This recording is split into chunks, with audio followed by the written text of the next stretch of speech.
let's talk about barbecue sauce.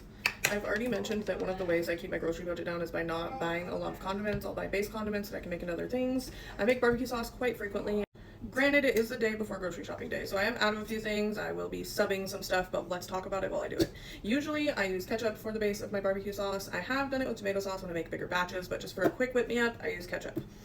I am only making a small amount right now, so feel free to double or triple or whatever. I will put the measurements in the description below. I'm going to measure as I go.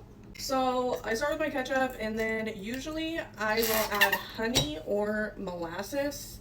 I do not have either of those. The other sweetener I use frequently is brown sugar, but I also do not have any of that.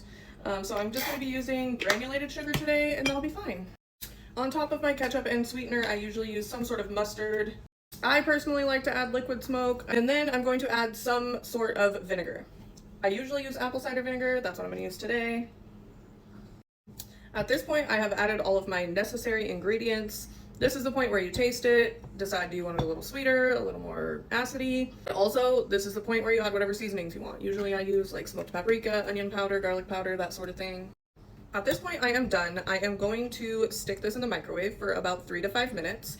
If you like a thinner barbecue sauce, sticking it in the microwave for 3 to 5 minutes is perfectly suitable. If you like something that is thicker, you're gonna wanna make a cornstarch slurry and put that in here, and that's just a tablespoon of cold water and a tablespoon of cornstarch, and stir that in and then microwave it. If you do the cornstarch slurry, I would start with 2 to 3 minutes and see how it's looking. Here's our barbecue sauce out of the microwave. It is still really hot, that's why it's so thin. It'll thicken up as it cools. This is one of the more frequently made condiments that I do, but I also do like sweet and sour, orange chicken, honey mustard, that sort of thing. So save money by making your own condiments, guys. It's super easy.